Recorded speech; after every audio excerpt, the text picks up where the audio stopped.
Nouvelle journée. Aujourd'hui l'objectif c'est quoi? Donc on a remonté le bloc. J'ai pas montré en vidéo parce que c'est pas forcément intéressant. On en reparlera peut-être après. Là ce qu'on va faire c'est vérifier notre pompe à huile. Pourquoi? Parce que notre pompe à huile c'est un peu ça fait partie aussi du cœur du moteur. Sans la pompe à huile vous allez avoir de sérieux dégâts. Donc le but ça va être de changer ce joint de pompe à huile qui se cache juste derrière. Donc ceux qui veulent juste changer le joint de pompe à huile, de toute façon pour y accéder ils n'auront pas le choix que de démonter tout ce carter, tout ce truc, parce qu'elle est cachée derrière. Donc vous avez 4 vis à dévisser, souvent il y en a 2 différentes et enfin il y en a 2 et 2. Donc j'ai besoin de ma clé à cliquer de 10 et d'un embout. Putain j'ai pas mes mots là, ça m'énerve. Bon, on s'en fout. Un embout de tournevis cruciforme, voilà. Chic. Donc voilà notre pompe à huile. Oui effectivement pour démonter la pompe à huile il y a juste besoin d'enlever les 2 boulons comme ça. Vous n'avez pas besoin de dévisser ça. Parce qu'en fait vous allez pouvoir entièrement démonter la pompe à huile si vous dévissez ça. Donc nous ici on a notre joint. On va pouvoir le retirer. Celui-là il va partir à la poubelle. Ensuite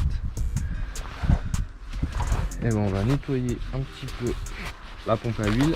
Avant de remettre l'huile, vérifiez bien que tous les bouts du joint ils soient venus. Là par exemple il m'en manque un petit bout. Donc avec une petite lame de cutter vous pouvez gratter. Ici on retrouve les différents trous où peuvent partir l'huile. Et juste au milieu ici notre arbre à cam. Donc en fait c'est notre arbre à cam qui entraîne la pompe à huile.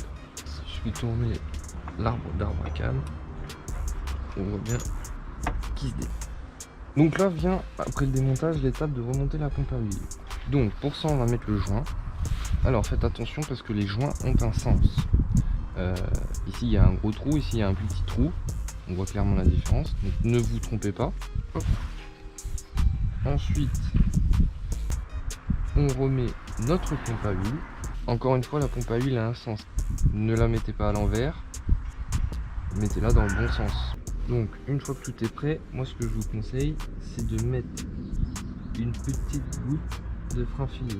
Alors une petite goutte, hein, normalement il n'y en a pas besoin, c'est serré au couple, mais pour les gens qui sont un petit peu stressés par tout ça, n'hésitez pas, vous pouvez en mettre. Une fois que ça c'est fait, la pompe à huile se sert à la clé dynamométrique. Donc vous prenez votre clé dynamométrique, et oui malheureusement il faut un minimum d'outils pour pouvoir faire du bon travail. Et donc vous la réglez aux prescriptions. Donc moi sur la revue que j'ai, il m'indique 11 Nm. Donc c'est exactement ce que je vais faire. 11 Nm.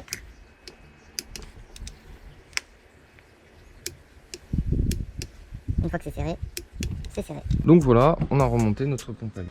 Donc maintenant, la prochaine étape, ça va être de remettre le carter d'embrayage. Donc dans un premier temps, il va falloir retirer tous les résidus de joint. Donc moi ce que je conseille c'est d'utiliser une petite lame de cutter comme ça. Et donc déjà vous retirez les vis. Moi j'ai de la chance, mon plan de joint je l'avais déjà préparé et qu'il est relativement propre. Il n'y avait qu'un endroit que j'avais pas fait. Vous glissez votre lame. Hop. N'oubliez pas de numéroter les vis. Moi ce que je fais c'est que quand je les démonte, je les range tout de suite ou alors je les remets tout de suite sur le bloc dans l'ordre. Donc comme vous pouvez voir cette fois-ci je les ai remis dans l'ordre où je les ai trouvés sur le bloc.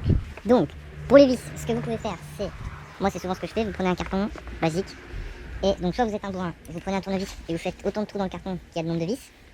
Ce que je conseille moi c'est de commencer par celle qui est après midi s'il n'y en a pas une à midi et hop les ranger toutes dans l'ordre horlogique, dans le sens horaire. Ici sur ce bloc les deux duos ne servent à rien puisqu'elles servent au tirant moteur. La première vis du coup pour moi ça sera celle-là. Moi je vais prendre un cutter et je vais faire dans mon carton 2 petites croix, une dans un sens, une dans l'autre, pour autant de vis que j'aurai. Donc finalement une fois que vous avez fini, vous vous retrouvez avec ça, une jolie boîte avec toutes les vis. Donc moi je les ai rangées dans cet ordre là, de gauche à droite, logique, et de haut en bas. Comme ça elles sont fixes, l'avantage c'est que j'ai fait des petites rayures, hop, elles tombent pas, c'est trop bien, et le pire c'est que vous pouvez les réutiliser pour d'autres vis. Voilà. Nettoyage, on va gratter un petit peu les plans de joint. Ici il y a la liaison. Tout à l'heure on a remis le joint qui est entre le bloc, le bloc moteur et le carter de boîte. Et donc ici il y a un petit bout de joint qui dépasse. Donc ça, il va falloir le découper proprement. Pareil avec un petit cutter bien arasé. Pour que quand on va poser le joint qui est tout autour, ça vienne pas embêter et créer un petit espace pour faire une fuite. pareil de l'autre côté, donc pareil, oui, il faut vérifier, là il faut nettoyer pour que ça soit tout nickel chrome. Donc maintenant, comment ça va se passer? Donc je me suis fait un petit peu de place, un petit peu de rangement. C'est toujours bien aussi de bricoler en faisant un petit peu de rangement. Ça c'est le carter. Donc après il va se retrouver là, ici sur le bloc. Même principe qu'ici. Ici il va y avoir le joint qui va être posé. Et comme on peut voir, c'est dégoûtant. Et même par ici c'est dégoûtant. Dans le carter, on a ici le spi. On va le changer. Celui-là d'autant plus qu'il est simple lèvre. Et moi j'en ai acheté un double lèvre. Voilà. Donc on va le retirer. On va nettoyer tout ça. Pour le retirer, c'est pas bien compliqué. On va prendre un petit chasse-goupille. Et là en fait on n'a pas trop besoin de réfléchir. On va taper gentiment sur la rainure du spi pour le retirer. Et on remettra le spi une fois qu'on aura remis notre carter sur le bloc. Mais pour l'instant il faut faire un petit peu de nettoyage. Donc pour enlever le spi, il faut faire attention de ne pas rayer le bloc. Les blocs sont en aluminium, si vous les rayez ça risque de fuir. Donc soit vous faites comme moi avec un petit chasse-goupille, le mieux c'est un chasse-goupille dans un matériau un peu tendre. Soit vous pouvez très bien prendre une petite cale en bois pour le faire. Hop là, et voilà, on a retiré notre spi. Une fois qu'on a nettoyé le carter, vient le moment où il faut remonter le carter. Alors pour ça, il va falloir le joint de carter neuf. On a mis notre pâte à joint, donc on a une très fine épaisseur, il n'y en a pas 2 kg. Et on a mis notre joint sur le carter. Tranquillement. Le carter en face. Et maintenant on revisse. Pour serrer le carter, on prend sa clé dynamométrique, on la règle sur 25 Nm. Et on va suivre l'ordre de serrage. Donc l'ordre de serrage, moi je ne l'ai pas trouvé sur internet. Je vais suivre le mien d'ordre de serrage. Une fois que vous avez fait le tour, vous les refaites toutes. Et voilà jeunes gens, vous avez remonté votre carter d'embrayage. Donc la prochaine étape, ça va être de monter le spi à sa place, remonter l'embrayage. Et ce côté-là sera fait, on pourra passer du côté distribution. Il vient l'heure de remettre notre spi. Alors il existe un outil spécial pour le faire. Je n'ai pas cet outil. Donc je vais vous expliquer comment on fait quand on n'a pas cet outil. Pour protéger la lèvre du joint spi, on commence par entourer tout ce qui peut frotter avec du Chatterton. Ensuite, vous allez mettre des gants. Vous allez badigeonner le spi et la surface. Quand on regarde là, comme ça, on voit une petite lèvre. Donc, le but du jeu, ça va être que l'aplomb du spi, il soit au ras de cette petite lèvre. Juste au ras. Pas trop, pas devant, au ras juste après. Donc il y a le bord, la lèvre, il faut que ça soit au ras de la lèvre. Vous prenez votre spi et vous allez l'emmancher en tournant. Vous allez le rapprocher en tournant. Moi j'ai utilisé un petit peu d'aide puisque j'ai pu avoir de l'aide. Si vous pouvez en avoir, c'est beaucoup mieux, ça va éviter de flinguer votre spi. Une fois qu'il est rentré assez circulairement, vous allez continuer de tapoter tranquillement tout autour en l'enroulant petit à petit et pas d'un côté. Vous l'enroulez, vous faites le tour tout doucement, vous l'enfoncez jusqu'à ce que, comme je vous ai montré tout à l'heure, il soit à l'aplomb de la deuxième petite rayure et vous y allez tranquillement.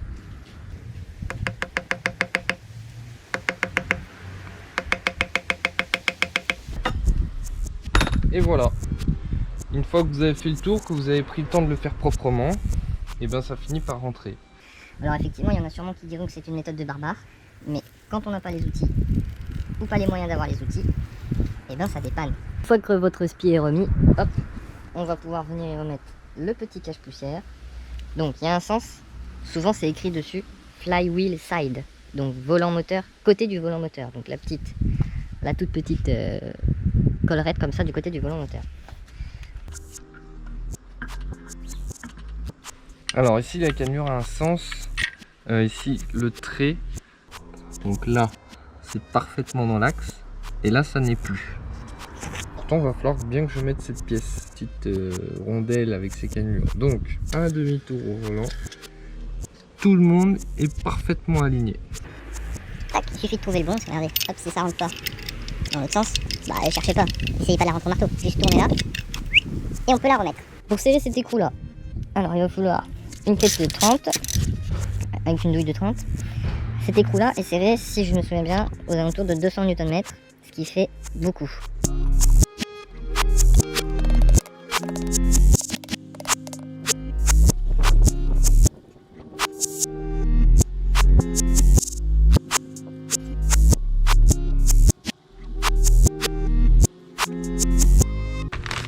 Là, qu'est-ce qu'on va faire? On va changer notre durite d'embrayage par une durite tressée, gainée tressée. Pourquoi? Tout simplement parce que, comme vous le savez, sur les Austin, le premier morceau de la durite est bien souvent en caoutchouc et le reste, c'est un tuyau, une petite durite en acier qui remonte jusqu'au mètre cylindre. Alors si vous avez une conduite à droite, le mètre cylindre est juste au-dessus. Et si vous avez une conduite à gauche, il y a un câble qui parcourt jusqu'au côté gauche de la voiture suivant les années. Ce que je vais faire, c'est que moi je vais mettre une durite tressée tout le long qui va remplacer tout le système. Alors me direz-vous, mais pourquoi il fait ça? Pour la simple et bonne raison que l'avantage de la durite tressée, c'est que déjà elle n'a plus cette partie en caoutchouc, ce qui permet d'avoir une bien meilleure pression sur notre pédale d'embrayage. Et elle a l'avantage aussi de pouvoir se déplacer, comparé à la durite en ferraille qu'il y a dans la voiture. Ce qui fait que si j'ai besoin d'accéder à mon embrayage qui est là-dessous, je n'aurai pas besoin de retirer ma durite et donc à devoir refaire la purge de mon mètre cylindre et tout mon circuit d'embrayage. Donc je défais le petit capuchon de sécurité pour pas contaminer la vis banjo qu'il y avait dessus. Une fois que j'ai fait ça, je prends mon écrou banjo, une rondelle en cuivre, je la glisse dedans. L'autre rondelle en cuivre, alors pareil, faites attention, sur les rondelles en cuivre ont souvent un sens, il y a un côté qui est plus plat que l'autre. Donc moi ce que je fais, c'est que je colle le côté le plus plat du côté de la vis banjo. Et hop, je vais venir fixer ma durite à mon mètre cylindre. Hop, on vérifie que c'est bien vissé dans l'axe. Côté distribution, il reste encore pas mal de travail à faire. Donc il faut encore qu'on nettoie un petit peu par ici, pour que ça soit propre.